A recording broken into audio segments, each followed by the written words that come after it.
வேலும் மயிலும் சேவலும் துணை.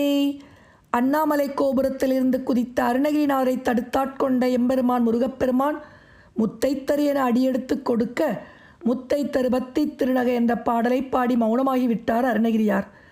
வயலூர் வாய் என கனவில் முருகப்பெருமான் அறிவுறுத்த, மயில் வேல் மலர் மாலை சேவல் தெய்வ யானை வள்ளி முருகனின் திருவடிகளை போற்றி முதல் பாடலை கணபதி துதியாக, இக்கவரை நற்கணிகள் சர்க்கரை பருப்பு நெய் பயறு அப்ப வகை பச்சரிசி விட்டு வெள்ளரிப்பழம் இடியாப்ப வகையரா தனிமூலம் மிக்க அடிசில் கடலை என விநாயகப் பெருமானுக்கு உரிய அத்தனை நைவேத்திய பொருளையும் பட்டியலிட்டு, பக்கரை விசித்திரமணி எனத் தொடங்கும் விநாயகர் துதியில் திருப்புகழ் விருப்பமோடு செப்பென எனக்கு அருள் கை மறவேனே என்று பாடி, தனது பாக்களுக்கும் தொகுப்புகளுக்கும் அவரே திருப்புகழ் என்று பெயரை குறிப்பிட்டுள்ளார்.